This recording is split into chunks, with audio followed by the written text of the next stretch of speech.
여호와께 노래하여 그의 이름을 송축하며 그의 구원을 날마다 전파할지어다. 여호와의 이름에 합당한 영광을 그에게 돌릴지어다. 예물을 들고 그의 궁정에 들어갈지어다. 아름답고 거룩한 곳으로 여호와께 예배할지어다. 은혜로우신 하나님 감사합니다. 거룩한 주일을 저희에게 허락하시고 어렵고 힘든 여건이지만 그럼에도 불구하고 예배당에서 각자의 처소에서 하나님을 높이며 예배할 수 있도록 저희의 마음과 저희의 입술을 열어주셔서 감사합니다. 주님, 마음을 다하여 소리를 높이며 주님께 찬양 올려드리며 예배하기 위하여 저희가 머리를 조아려 싸우니 우리의 예배를 기쁘게 받아 주옵소서. 받은 바 은혜와 사랑과 축복을 생각하며 감사로 영광을 올려드리기 위하여 예배하오니 우리의 예배 가운데 친히 임재하여 주시사 홀로 영광을 받아주시고 예배드리는 사랑하는 성도들 심령에 하나님의 새 은혜가 충만해지게 하여 주옵소서. 감사드리며 예수님의 이름으로 기도하옵나이다. 아멘. 함께 일어나셔서 찬송가 5장으로 우리 주님을 찬양합니다. 찬송가 5장입니다.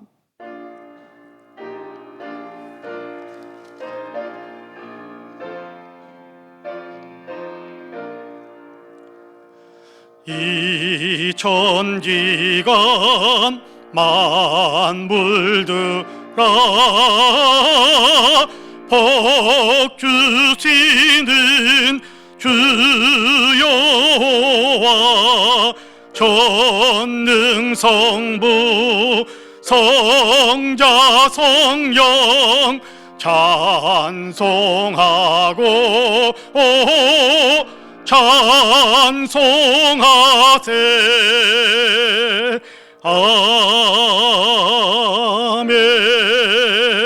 아멘.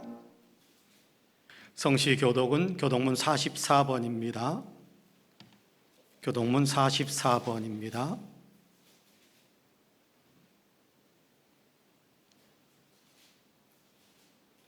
온 땅이여 여호와께 즐거운 찬송을 부를지어다. 기쁨으로 여호와를 섬기며 노래하면서 그의 앞에 나아갈지어다. 여호와가 우리 하나님이신 줄 너희는 알지어다.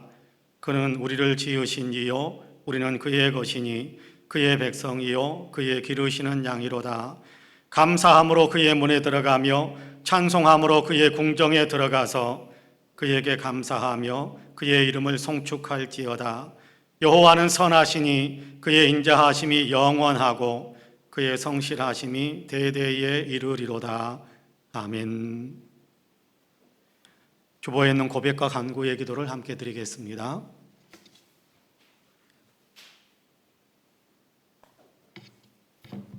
같이 기도합니다. 자비와 긍휼이 풍성하신 하나님, 어느덧 가을의 길목에 들어섰습니다. 코로나와 태풍에 신경을 쓰다가 세월 가는 줄 몰랐는데 서늘해진 공기로 인해 가을이 되었음을 깨닫게 됩니다. 우리는 집중하지 못했어도 그러나 하나님께서는 변함없이 만물을 질서대로 이끄시고 있음을 깨닫습니다. 인생의 연수가 70이요 강건하면 80이라고 했는데 세상에 집중하느라 하나님 앞에 서야 할 때가 다가오고 있음을 생각하지 못한 채 살아가고 있는 것은 아닌지 돌아보게 됩니다. 주님, 저희에게 늦지 않게 철이 들 수 있도록 은혜를 베풀어 주시기를 원합니다. 흐트러진 마음을 바로잡게 해 주시옵소서. 하나님 앞에 내놓을 수 있는 열매를 준비할 수 있도록 도와주시옵소서. 사랑하는 기쁨을 누리고 베푸는 행복을 누리며 주님을 위해 헌신하는 마음을 품을 수 있게 해 주시옵소서. 아멘. 개인의 고백과 간구를 하나님께 드립니다. 주님, 자비하신 주님, 주님,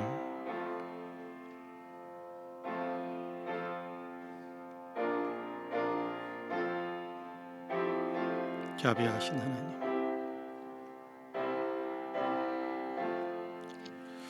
완전케 하시는 주님, 주님을 믿습니다.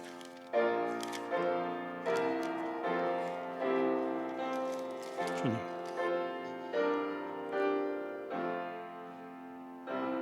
주님,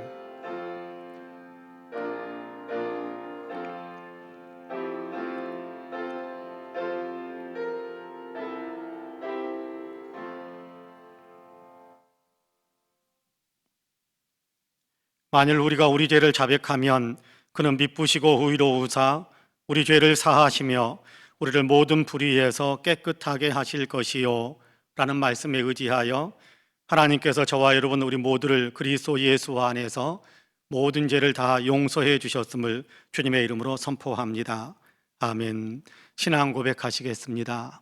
전능하사 천지를 만드신 하나님 아버지를 내가 믿사오며 그 외아들 우리 주 예수 그리스도를 믿사오니 이는 성령으로 잉태하사 동정녀 마리아에게 나시고 본디오 빌라도에게 고난을 받으사 십자가에 못 박혀 죽으시고 장사한 지 사흘 만에 죽은 자 가운데에서 다시 살아나시며 하늘에 오르사 전능하신 하나님 우편에 앉아 계시다가 저리로서 산자와 죽은 자를 심판하러 오시리라.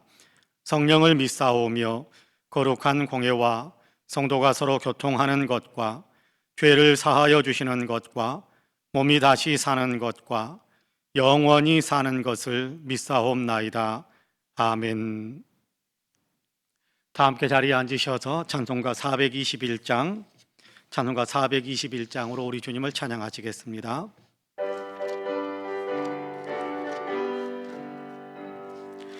내가 나의 모든 것 다 변했네. 지금 내가 가는 길 천국길이요 주의 피로 내 죄가 씻겼네. 나의 모든 것 변하고 그 피로 구속 받았네. 하나님은 나의 구원 되시오니 내게 정죄함 없겠네. 주님 밝은 빛 대사 어둠에 치니 나의 모든 것 다 변했네. 지금 내가 주 앞에 온전케 됨은 주의 공로를 의지함일세. 나의 모든 것 변하고 그 피로 구속 받았네. 하나님은 나의 구원 되시오니 내게 정죄함 없겠네.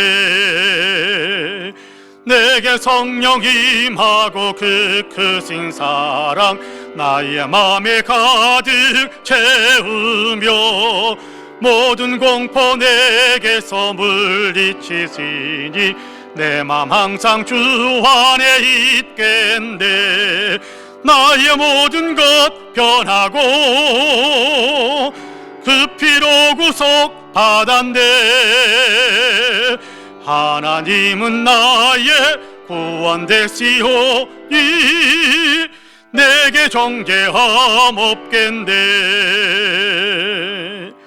아멘. 예배를 위해서 윤영민 목사님께서 기도하시겠습니다. 같이 기도합니다.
걱정되는 것은 이 상황이 언제 종식이 될지 도무지 알 수가 없다는 것입니다.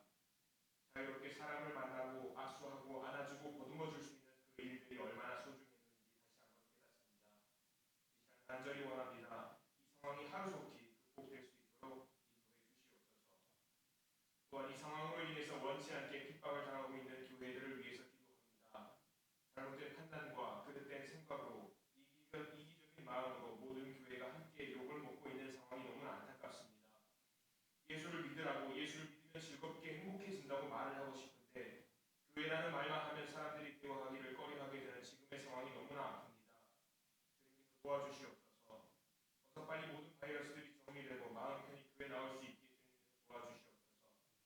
예수를 전할 수 있게 도와주시옵소서. 이 시간 우리 송파 은혜교회를 위해서 기도합니다. 다윗과 솔로몬의 마음으로 성전에 임했습니다. 그러나 지금은 적지 않은 문제들로 인해서 성도들이 마음 아파하고 있습니다. 그리고 무엇보다 죄송한 것은 그 모습을 보면서 더 아파하실 주님이 생각이 난다는 것입니다. 주님, 온전한 교회됨을 위해서 기도드립니다. 우리가 보고 있는 건물로서의 온전한 교회를 위해서 기도합니다. 문제가 없는, 그래서 주님께서 계실 만한 곳이라는 생각이 절로 드는 그런 공간으로 쓰임받는 교회되게 하여 주시옵소서.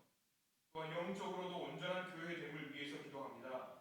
송파 은혜교회라는 공간을 중심으로 모이는 모든 성도들 한 명 한 명이 온전한 교회가 되도록 주님께서 축복하여 주시옵소서. 다툼으로 인해서 속상한 성도가 있다면, 마음이 아픈 성도가 있다면, 고통 가운데 있는 성도가 있다면, 위로가 필요한 성도가 있다면 모두 주님께서 보듬어 주시고 우리 교회가 온전한 교회로 다시금 일어설 수 있게 축복하여 주시옵소서. 교회 학교를 위해서 기도합니다. 예수님이라는 공통 분모를 가지고 각자의 삶의 영역에서 최선을 다하는 학생들이 있습니다. 입시를 준비하는, 취업을 준비하는 사람들이 있습니다. 어린 아이들도 있습니다. 이들의 마음속에 예수님이 뿌리 깊숙하게 자리매김해 주시옵소서. 어린 영혼들과 젊은 영혼들이 와도 예수, 가도 예수, 멈춰도 예수, 달려도 예수, 오로지 예수 그리스도만 생각하게 해주시옵소서. 지금까지 달려왔던 우리 믿음의 선배들을 뛰어넘는 예수쟁이들이 되도록 주님께서 인도하여 주시옵소서. 이 교회를 위해서 눈물로 기도하고 있는 주님의 사장 목사님을 위해서 기도합니다.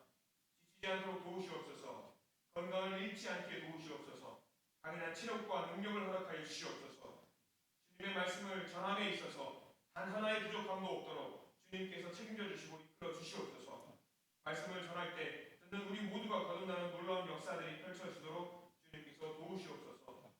있는 그 자리에서 교회를 위해서 몸으로 마음으로 기도로 봉사로 섬김으로 그 자리매김을 하는 성도들을 기억하여 주시고 그들에게 위로와 상급을 또한 허락하여 주시옵소서. 드려지는 이 예배를 통하여 우리 모두가 하나님 나라의 백성이라는 사실을 다시 한번 생각하는 우리가 되도록 축복하여 주시옵소서. 예수님의 이름으로 간절히 기도드립니다. 아멘.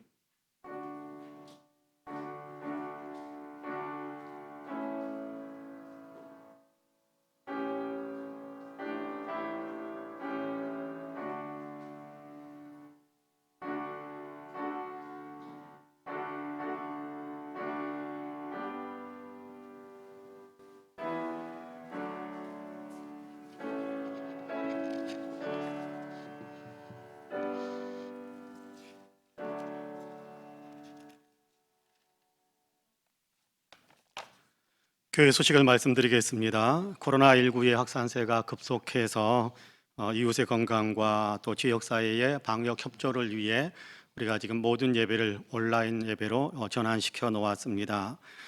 그렇지만 모든 예배 시간마다 예배당에서는 예배가 진행이 되어지고 그 상황을 우리 성도님들에게 유튜브를 통해서 송출해서 방송을 하고 있습니다. 어느 곳에 있든지 예배 시간들을 잘 지키시고 함께 예배에 동참해 주시면 감사하겠습니다.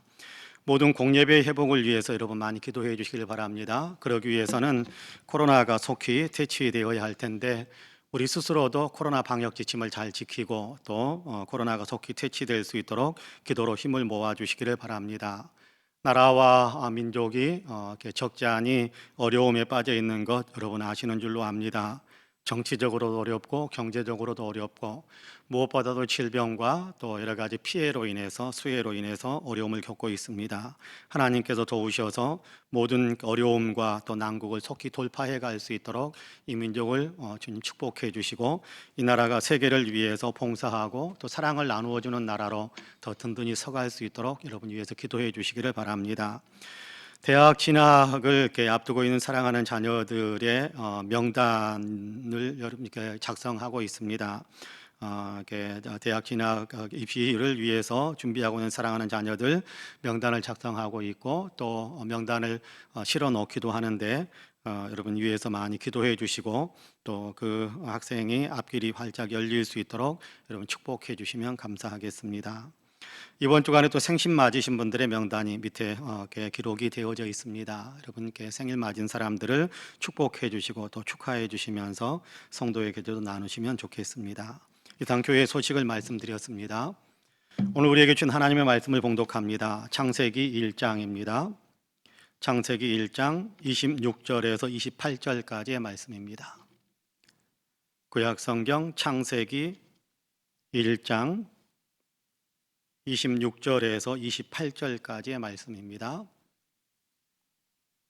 창세기 1장 26절에서 28절까지 제가 봉독하겠습니다.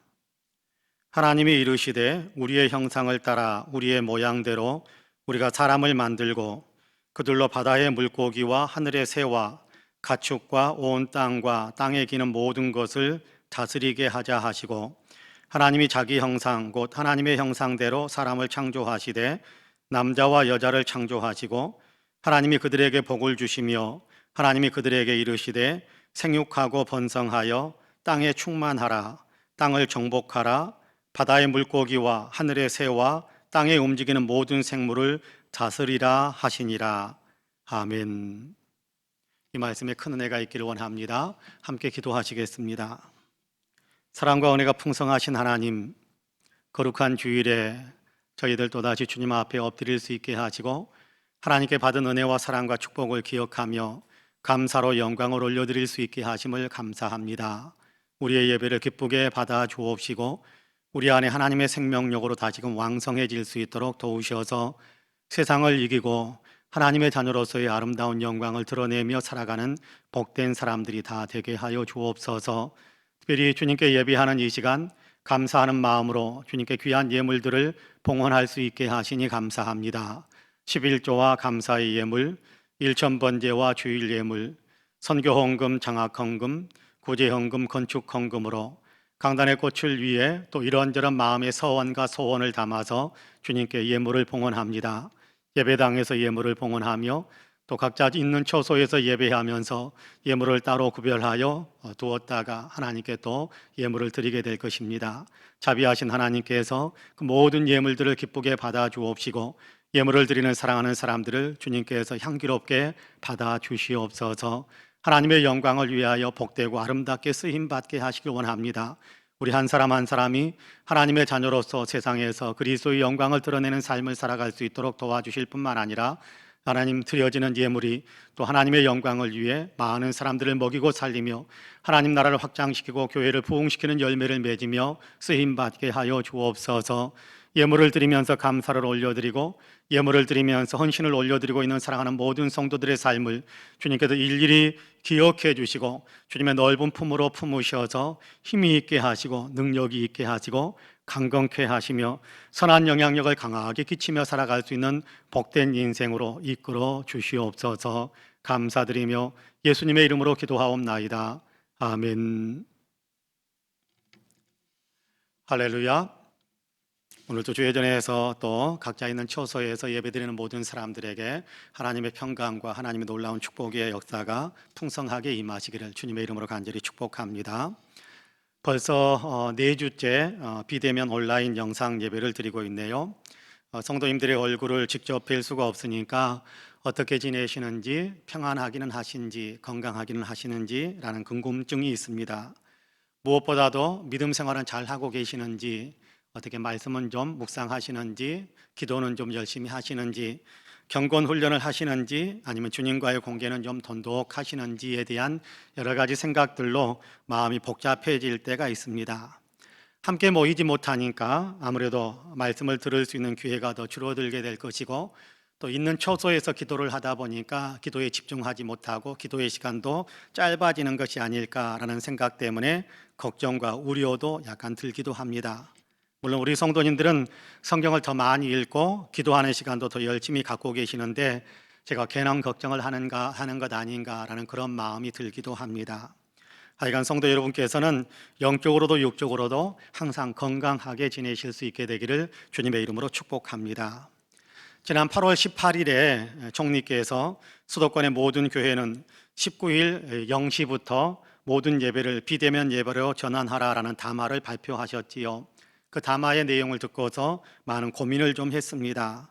과연 비대면 예배로 드릴 것인가, 아니면 비대면과 대면 예배를 같이 겸할 것인가 라는 것에 대한 고민을 많이 했었는데, 수도권 코로나 확산세가 굉장히 급속해지게 된 통로가 교회였다라는 사실을 생각하고, 또 우리 성도님들의 건강과 이웃들의 건강을 어떻게 하면 더 지켜줄 수 있을까라는 생각을 하게 되고, 지역사회의 방역 활동에 어떻게 협조적인 어떤 삶을 살아갈 수 있을까도 생각을 하게 됐습니다.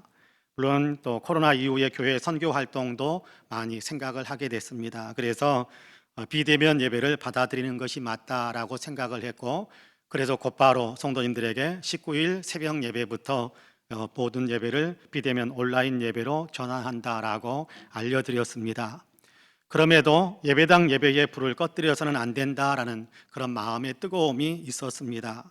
그래서 교회에서는 모든 예배, 주일 일부 예배, 2부 예배, 수요일 저녁 예배, 또 금요일 심야 예배, 그리고 매일 드리는 새벽 예배, 모든 예배들을 교회에서는 1시간도 빼뜨리지 않고 예배당에서 계속해서 예배를 드리고 있습니다. 그리고 그 예배 상황을 이렇게 방송으로 유튜브로 그렇게 송출해 드리고 있습니다.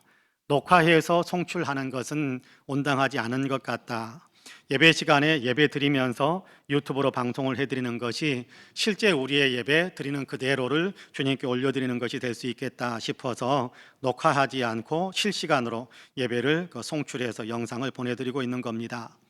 어떤 성도님들은 예배당에 가지 못하니까 너무 힘들다라고 하소연하기도 하시고, 또 어떤 분들은 이렇게라도 영상으로라도 예배 드릴 수 있게 되어서 너무 감사하다라고 표현해 주시는 분들도 있었습니다.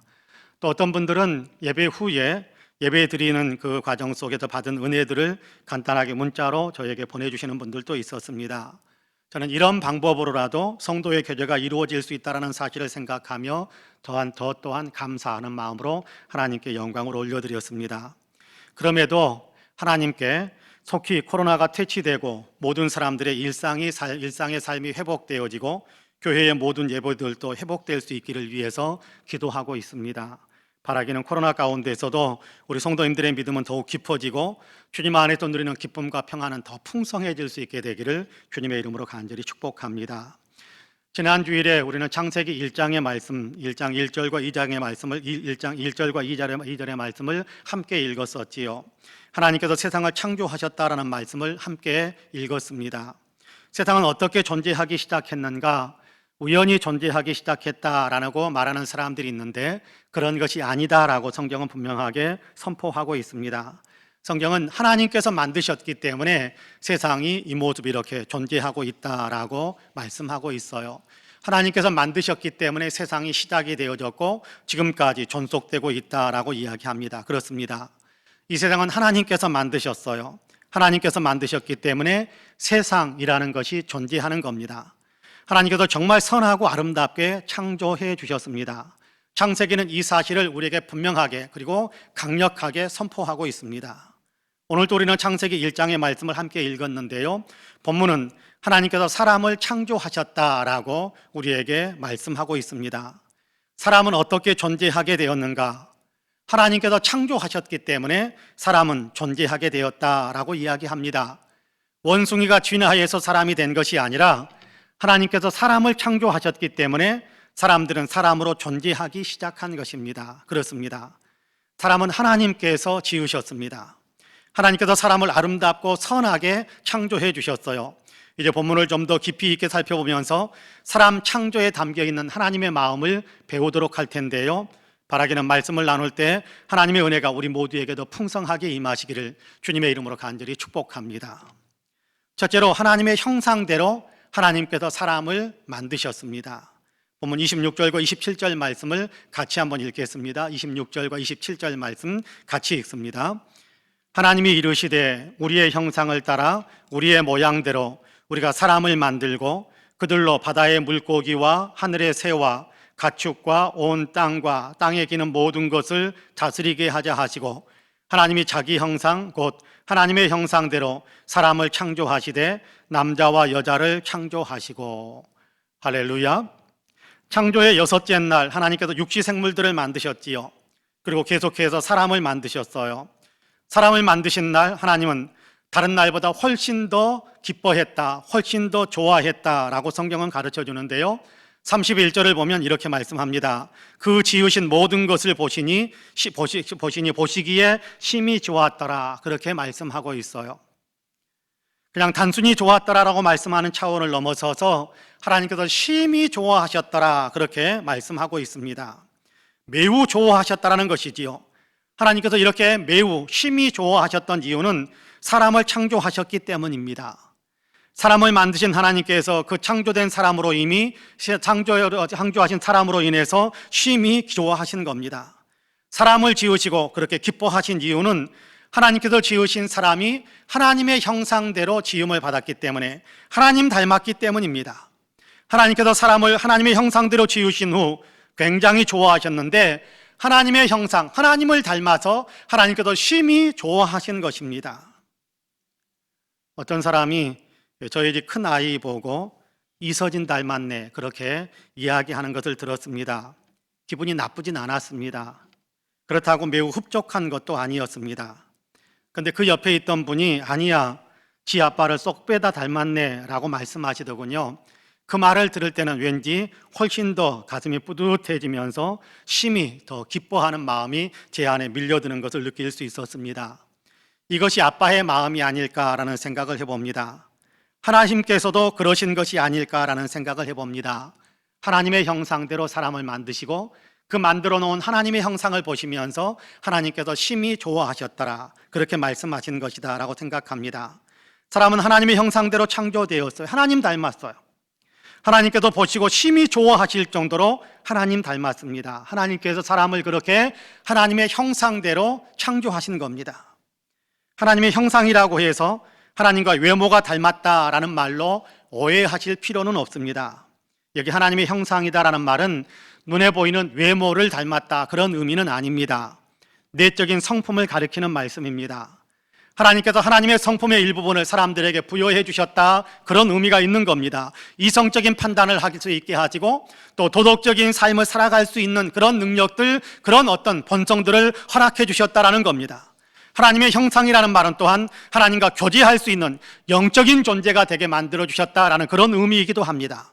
하나님의 형상이라는 말은 그렇습니다. 도덕적이고 이성적인 판단을 하며 자유의지를 가지고 선택할 수 있고 무엇보다도 영적인 어떤 하나님과 교제를 이룰 수 있는 그런 사람이 되게 하셨다라는 의미인 겁니다. 영원하신 하나님을 추구하고 하나님과 교제하며 하나님께서 기뻐하시는 삶을 살아갈 수 있는 그런 존재로 하나님께서 사람을 지으셨다라는 겁니다.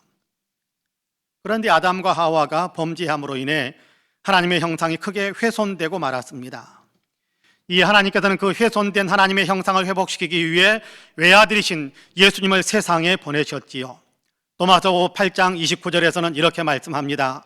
하나님이 미리 아신 자들을 또한 그 아들의 형상을 본받게 하기 위하여 미리 정하셨으니 이는 그로 많은 형제 중에 맏아들이 되게 하려 하심이라, 그렇게 말씀하세요. 그 아들의 형상을 본받게 하기 위하여 하나님께서 예수 그리스도를 보내주시고 사람들로 하여금 예수 믿게 하셨다라는 얘기입니다. 그 아들의 형상이란 예수님을 가리키지요. 예수님이 어떤 분이십니까? 요한복음에서는 하나님을 본 사람이 없으되 아버지 품속에 있는 독생하신 하나님이 나타내셨느니라, 그렇게 말씀합니다. 바로 예수님이 그분이에요. 보이지 않는 하나님을 보여주시는 분, 그렇습니다. 보이지 않는 하나님을 우리에게 보여주시는 분, 하나님이 어떤 분이신지 알 수 있도록 나타내 주시는 분, 하나님의 형상이신 분, 그분이 바로 예수님이다라고 이야기하고 있는 거거든요. 하나님은 예수님의 형상을 본받게 하려고 그렇습니다. 예수님의 형상, 하나님의 형상을 보여주는 예수님의 형상을 본받게 하려고 우리로 하여금 예수님을 믿게 하셨다라는 겁니다. 예수님의 형상을 본받게 하기 위해 하나님은 창세전부터 예정하시고 선택하시고 우리를 예수 믿게 하셨다라고 이야기하는 겁니다. 하나님의 형상을 회복시켜 주려고 그렇게 하신 것입니다. 예수 믿는 것은 물론 천국에 가기 위한 중요한 길이기도 하지요. 하지만 동시에 하나님께서는 예수 믿는 사람이 예수님을 닮아 하나님의 형상을 회복하게 하는데 그 목적을 두고 계신다라는 사실을 분명히 밝히고 있는 겁니다. 하나님의 마음을 품고 세상에 살아가기 위함이라는 거지요. 하나님의 마음을 닮아서 하나님의 마음을 품고 세상을 살게 하는, 그냥 예수 믿고 천국 간다, 그 외에 다른 것은 필요 없다라는 것이 아니라 예수 믿고 천국 가는 것도 중요한 길이지만 이 땅에서 예수 그리스도를 닮아서 예수 그리스도의 마음을 가지고 하나님의 형상을 닮아서 하나님의 마음을 가지고 세상을 살아가도록 하게 하기 위해 하나님께서 예수 그리스도를 통해서 우리를 하나님의 사람으로 구원시켜 주셨다는 겁니다. 하나님의 마음으로 도덕적인 삶을 살고 하나님과 교제하는 예배자가 되게 하신 것이지요. 하나님께서 사람을 하나님의 형상대로 지으셨을 때 이 모습이 있었습니다. 그런데 아담과 하와로 인해서 파손되고 훼손되었었는데 예수님을 하나님께서 보내주셔서 예수님을 통해서 우리를 구원하심으로 다시금 훼손된 하나님의 형상을 회복하게 만드신 겁니다. 그래서 우리로 하여금 하나님의 마음으로 도덕적인 삶으로 세상을 살아가고 하나님과 교제하며 예배하는 자가 되게 만들어주신 것입니다. 하나님께서 사람을 하나님의 형상으로 지으셨다는 것은 바로 이런 삶이 우리에게서 나타나도록 해 주셨다, 그렇게 창조하셨다라는 것입니다. 하나님과 교제하는 사람, 하나님께 영과 진리로 예배하는 사람이 되는 것입니다. 동시에 하나님의 성품, 성경에서 가장 도드러지는 하나님의 성품은 정의와 사랑인데 이 성품으로 세상을 살아가는, 삶을 살아가는 사람이 되게 만드셨다라는 거예요. 예수님께서도 이 성품을 우리에게 보여주셨지 않습니까? 불의에 맞서서 정의를 외치고 정의를 실천하시는 예수님, 연약한 사람들을 위해서 자기 자신을 내어주면서 사랑을 쏟으셨던 주님, 바로 예수님은 그런 삶을 사셨지요. 그렇습니다. 하나님께서는 이런 성품으로 살아가라고, 이렇게 함으로 하나님을 영화롭게 해드리는 사람이 되라고 하나님의 형상으로 우리를 빚어주셨고 예수 그리스도를 통해서 하나님의 형상으로 우리를 재창조해 주셨습니다. 우리가 바로 그런 존재입니다. 이 사실을 마음에 품으셔야 합니다. 나는 하나님의 형상으로 하나님께 예비하는 사람으로 하나님의 마음으로 정의와 사랑의 하나님의 성품으로 세상을 살아가도록 그렇게 빚음받은 사람이다라는 사실을 마음속에 품고 있어야 합니다. 바라기는 하나님의 형상대로 지음받은 저와 여러분은 하나님의 형상으로서 하나님을 기쁘시게 해드리는 예배의 열정을 쏟고 하나님의 성품으로 세상을 살아가는 데 충성을 다하시기를 주님의 이름으로 간절히 축복합니다. 둘째로, 남자와 여자로 하나님께서 사람을 지으셨습니다. 하나님께서 사람을 창조하셨는데, 하나님의 형상대로 창조하셨는데 남자와 여자로 창조하셨습니다. 본문 27절 말씀을 같이 한번 읽어보겠습니다. 27절입니다. 같이 읽겠습니다. 하나님이 자기 형상 곧 하나님의 형상대로 사람을 창조하시되 남자와 여자를 창조하시고. 할렐루야. 하나님이 자기 형상 곧 하나님의 형상이지요. 하나님의 형상대로 사람을 창조하시되 사람을 창조하셨습니다. 그런데 하나님은 어떻게 창조하셨느냐 하면 남자와 여자로 창조하셨다, 그렇게 말씀합니다. 하나님께서 하나님의 형상대로 사람을 창조하셨어요. 하나님께서 가지신 성품 중에 일부를 공유하도록 나누어 주셨다라는 것이지요. 동시에 그러므로 하나님과 교제하는 존재로 지어주신 건데요, 이렇게 사람을 지으실 때 하나님께서는 남자와 여자로 창조하셨습니다. 남자와 여자로 지으셨어요. 남자와 여자, 그렇게 그리고 나서 거기에다가 분류할 수 없는 성, 그래서 제3의 성까지 창조하신 것은 아닙니다. 남자와 여자, 사람의 종류는 딱 두 가지죠. 남자와 여자, 분류할 수 없는 제3의 성을 가진 사람, 그건 없습니다. 남자와 여자로 창조하셨습니다. 요즘 국회의 모 정당 의원이 발의한 포괄적 차별금지법이 사회적 이슈가 되고 있는데요, 그 내용을 보면 사람의 성을 남성, 여성, 그리고 분류할 수 없는 성, 이렇게 세 가지 성으로 명시하고 있는 것을 봅니다. 이것은 하나님의 창조 섭리와는 아주 거리가 먼 하나님의 뜻과는 아주 전혀 다른 그런 어떤 이야기라고 생각합니다. 제3의 성은 없습니다. 차별 금지하는 것은 절대적으로 찬성합니다. 그러나 차별 금지라는 아름다운 그 포장지 안에 좋지 않은 내용들을 담아가지고 그것을 세상에 퍼뜨리려고 하는 것에 대해서는 결코 동의하거나 찬성할 수가 없게 됩니다. 좋지 않은 항목 슬그머니 넣는다면 결코 찬성하지 못합니다. 그건 빼야지요. 합당하지 못한 하나님의 뜻에 역행하는 그런 내용들은 빼야지요. 남자와 여자를 창조하신 하나님께서 2장 24절에서 아담과 하와에게 그리고 온 인류에게 이렇게 말씀합니다. 이러므로 남자가 부모를 떠나 그의 아내와 합하여 둘이 한 몸을 이룰지로다. 남자와 여자가 합하여 부부가 되는 것이다 라고 말씀합니다. 복음서를 보면 예수님께서도 이 말씀 그대로 남자와 여자가 부부를 이루는 것이다 라고 말씀하시는 것을 보게 됩니다. 동성 간의 결혼은 성경에서 용납하지 않습니다. 또마스 1장을 보면 그렇게 하는 것은 부끄러운 것이고 하나님의 보응을 받게 된다라고 말씀하고 있습니다. 개인의 지향성이라는 말로 동성 간의 결혼을 합리화할 수 없다라는 것입니다. 하나님께서 금하신 일입니다. 하나님께서는 하나님의 형상대로 사람을 지으시되 남자와 여자로 지으셨습니다. 남자만 지으신 것이 아닙니다. 여자만 지으신 것도 아닙니다. 남자도 지으셨고 여자도 지으셨습니다. 그겁니다. 남자와 여자만 지으셨습니다. 서로 다르게 구별해서 지으셨습니다. 남자는 남자로서 해야 할 역할이 있고 여자는 여자로서 해야 할 역할이 있기 때문에 구별해서 지으셨습니다. 그렇지만 동시에 남자도 하나님의 형상대로 여자도 하나님의 형상대로 창조하셨습니다. 남자도 하나님의 형상이요 여자도 하나님의 형상입니다. 똑같이 하나님의 형상입니다. 다르게 구별되게 지으셨지만 동시에 똑같이 하나님의 형상이라는 존엄한 존재가 되게 하셨다라는 것입니다. 남자만 귀하고 여자는 덜 귀한 것이 아닙니다. 여자만 귀하고 남자는 덜 귀한 것도 아닙니다. 하나님의 형상대로 지음받은 동일하게 존귀한 존재입니다. 남녀 간에만 그러는 것은 아닙니다. 모든 사람이 그렇습니다. 모든 사람이 계급이 있고 이런 어떤 차이가 생활의 차이가 있을지 모르겠습니다만은 그렇지만 동일하게 차이가 있고 구별되어지는 부분들이 있을지라도 그러나 모든 사람들이 다 하나님의 형상대로 지음받았다라는 사실만큼은 변함이 없습니다. 나에게 하나님의 형상이 있듯이 옆에 있는 사람 너에게도 하나님의 형상이 있습니다. 나도 귀한 존재이지만 똑같이 너도 하나님의 형상대로 지음받은 고귀한 존재임을 인정해야 한다는 것입니다. 사람들은 서로 간에 그렇게 하나님의 형상을 지닌 존재로 존중해지고 또 그렇게 사랑해야 하는 것입니다. 니타 메리 지글러 여사가 자기 딸이 17살 되었을 때 하나님의 뜻을 깨달으면서 굉장히 큰 기쁨이 있었던 것에 대한 고백하는 글을 적어놓은 것을 읽은 적이 있습니다. 하루는 그 아이가 거울 속에 있는 자기 얼굴을 바라보면서 행복해하는 모습을 보고 엄마인 니타 메리 여사도 지글러 여사도 굉장히 행복해지더랍니다. 그러면서 그 모습을 보면 행복해하는 아이의 모습을 보면서 그 아이에게서 남편과 정말 많이 닮은 모습들이 또 나타난다라는 사실을 깨닫게 되었답니다. 눈, 코, 입, 웃는 모습에서까지 남편 닮은 모습을 볼 수 있었답니다. 문득 아이가 남편의 모습을 많이 닮았다는 이유로 인해 자기가 그 아이를 더 많이 사랑하고 있다는 것을 깨달았답니다. 그때 이런 생각이 그의 마음속에 밀려들었다고 해요. 딸 아이에게서 그의 아빠의 모습을 보기 때문에 더 사랑하는 것처럼 모든 사람들이 우리 하나님 아버지의 형상대로 창조되었다는 사실을 생각한다면 모든 사람을 더 많이 사랑할 수 있지 않겠는가? 이 생각을 할 때 주님이 주시는 평화와 기쁨이 자기 안에 물밀듯 밀려오는 것을 느끼게 되었다고 합니다. 그렇습니다.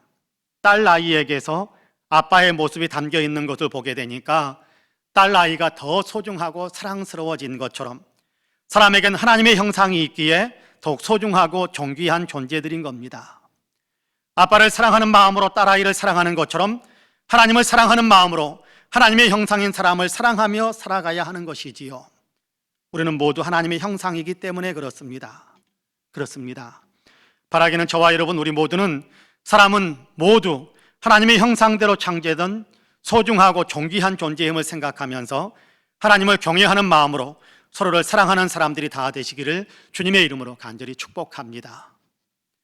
마지막으로 하나님께서 사람을 지으시고 축복하시며 사명을 맡겨주십니다. 본문 26절 말씀을 같이 한번 읽겠습니다. 26절 같이 읽습니다. 하나님이 이르시되 우리의 형상을 따라 우리의 모양대로 우리가 사람을 만들고 그들로 바다의 물고기와 하늘의 새와 가축과 온 땅과 땅에 기는 모든 것을 다스리게 하자 하시고. 할렐루야.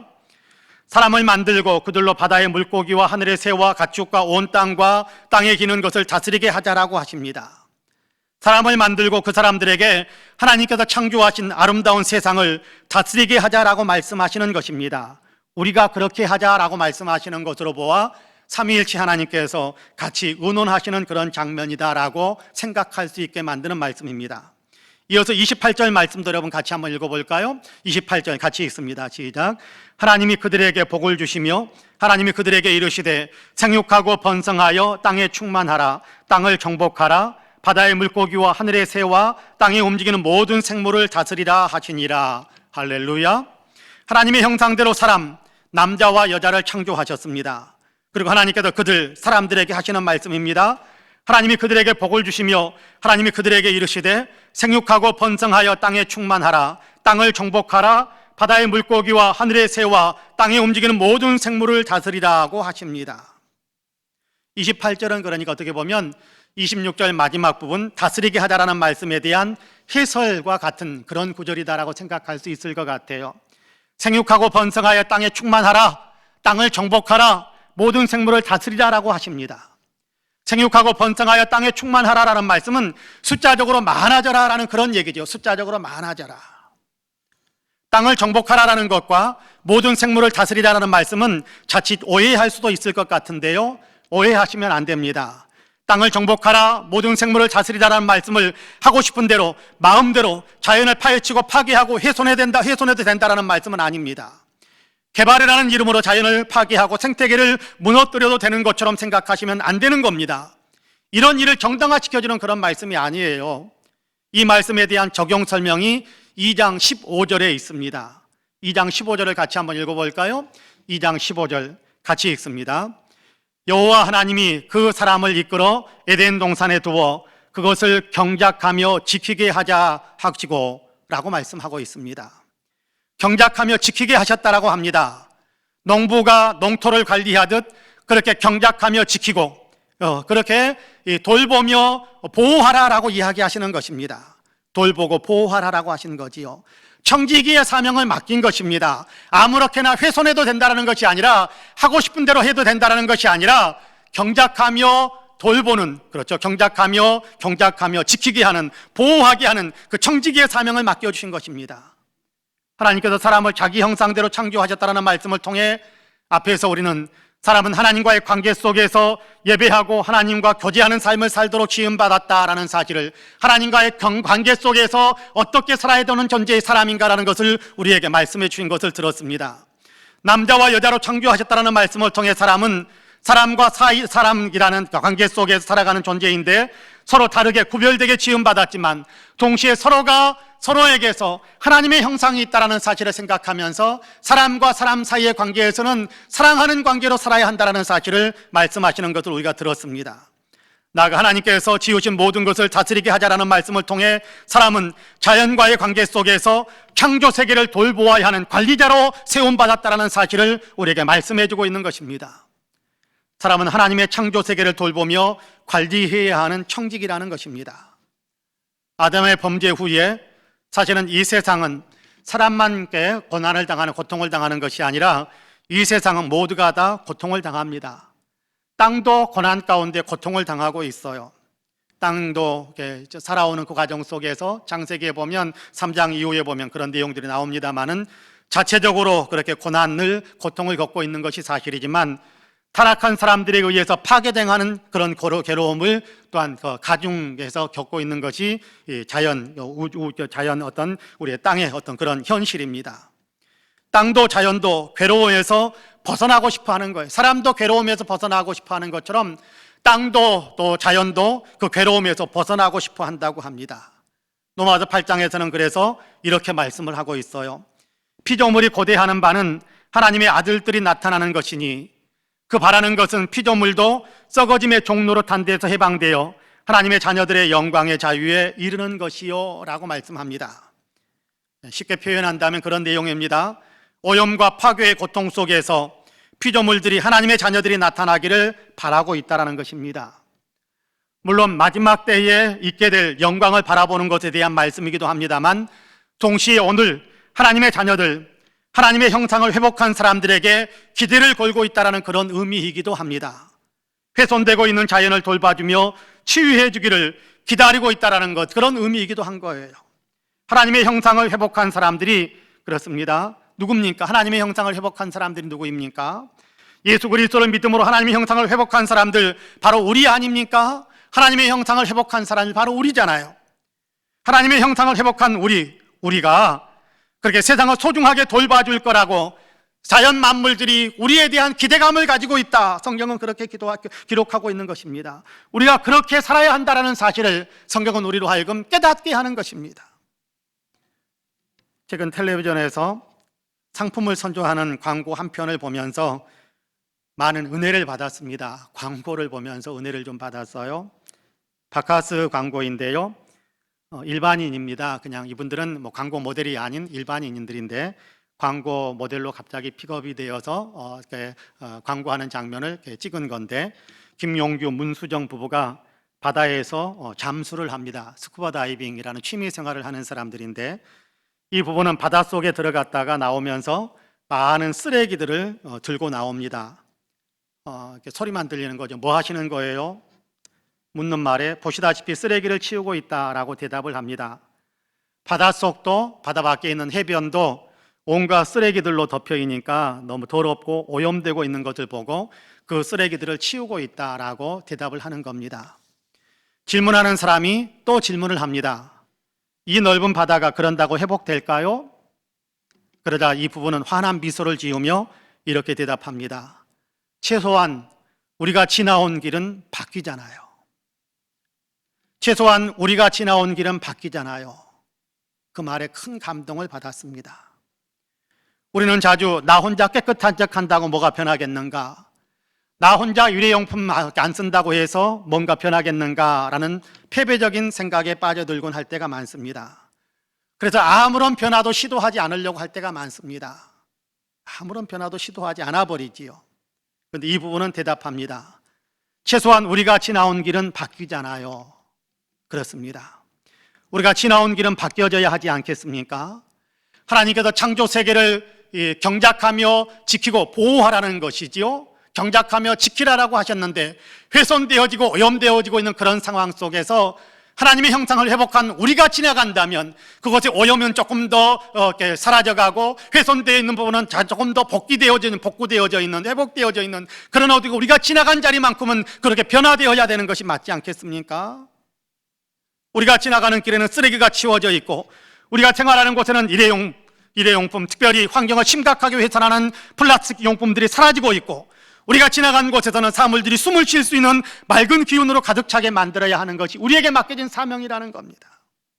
이 사실들을 우리가 생각하면서 살아야 돼요. 생각하면서. 하나님의 사람은 하나님께서 만드신 자연 환경도 소중하게 돌보라는 그런 사명을 받은 존재다라는 사실을 마음속에 품고 살아야 한다, 그런 얘기입니다. 사랑하는 성도 여러분, 시편 8편에서는 이렇게 노래합니다. 사람이 무엇이기에 주께서 그를 생각하시며 인자가 무엇이기에 주께서 그를 돌보시나이까. 그를 하나님보다 조금 못하게 하시고 영화와 종기로 간을 씌우셨나이다. 주의 손으로 만드신 것을 다스리게 하시고 만물을 그의 발 아래 두셨나이다. 하나님께서 창조하신 사람에 대한 하나님께서 베푸신 그 은혜를 생각하면서 그 사람을 그렇게 아름답게 사랑해 주시고 특별한 혜택을 주신다는 사실 때문에 감격해서 노래하는 것이 시편 8편이거든요. 하나님께서 사람을 자기 형상대로 창조하셨습니다. 그렇습니다. 우리는 하나님의 형상대로 창조된 매우 존귀한 존재입니다. 나만 그런 것이 아니지요. 옆에 있는 사람도 하나님의 형상대로 창조된 매우 존귀한 존재입니다. 서로를 그렇게 봐주시기를 축복합니다. 하나님의 형상대로 우리를 지으신 하나님은 우리에게 하나님께서 만드신 세상을 잘 경작하며 지키라라는 사명을 맡겨주십니다. 우리는 자연을 돌보아야 하는 사명을 맡은 사람들입니다. 이 일을 잘 감당하는 것이 하나님께 순종하고 하나님께 영광을 돌리는 일이기도 합니다. 이것이 곧 믿음의 삶이기도 합니다. 바라기는 저와 여러분 우리 모두는 진실로 하나님의 형상대로 지음받은 하나님의 형상으로서의 자긍심과 또 이웃사랑의 마음으로 또 자연에 대해서 보호하고 지켜줘야 한다는 사명감으로 늘 충만한 삶을 살아가시는 우리 모두가 되시기를 주님의 이름으로 간절히 축복합니다. 아멘. 기도하겠습니다. 사랑과 은혜가 풍성하신 아버지 하나님, 오늘도 놀라운 은혜로 우리를 붙드시고 하나님께서 창조하신 우리 자신을 돌아볼 수 있게 하시니 감사합니다.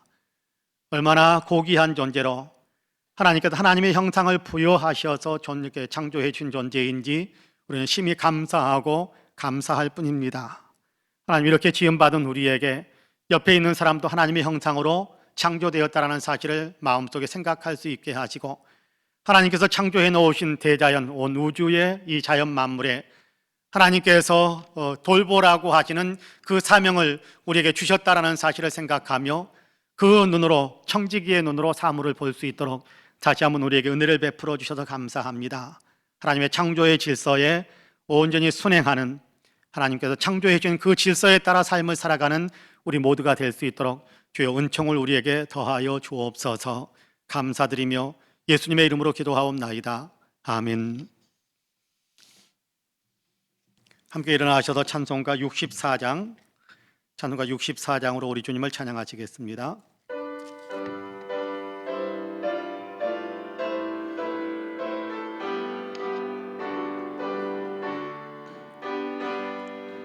기뻐하며 경배하세 영광의 주 하나님, 주 앞에서 우리 마음 피어나는 꽃 같아 죄와 슬픔 사라지고 의심 구름 거치니 변함없는 기쁨의 주 밝은 빛을 주시네.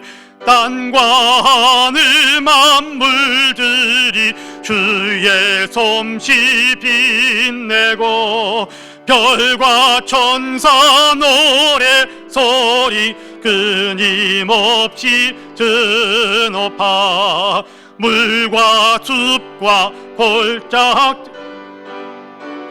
아니나 바다나 모든 만물 주의 사랑 기뻐 찬양하여라. 우리 주는 사랑이요 복의 근원이시니 삶이 기쁜 샘이 되어 바다처럼 넘치네. 아버지의 사랑 안에 우리 모두 형제니 서로 사랑하게 도와주시옵소서.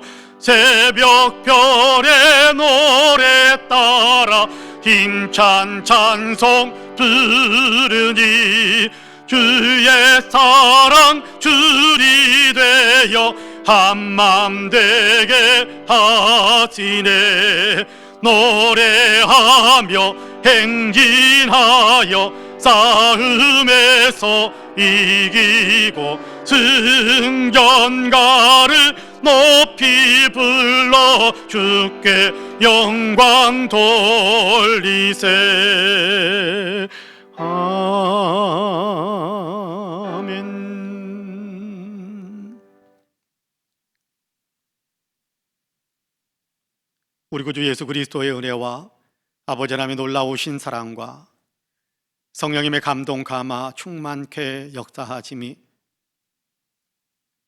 하나님께서 창조해 주신 하나님의 형상을 닮은 존재로서 하나님의 영광을 위하여 살고자 마음에 다시 한번 굳게 다짐하는 주일 예배를 드리는 사랑하는 모든 성도님들과 가족과 가정과 꿈꾸고 소망하는 일들 위에 아름다운 신앙 공동체 우리 송파 은혜교회 위에 특별히 외국에 있고 군문에 있고 출타 중거나 병상에 누워있는 사랑하는 형제 자매들, 우리 명예 목사님, 신서달스 목사님, 그리고 이 나라 이 민족 위에, 그리고 아직도 코로나로 인하여 고통을 겪고 있는 지구촌에 있는 모든 사랑하는 형제 자매들 위에 이제로부터 영원토록 함께 하시기를 간절히 축원하옵나이다.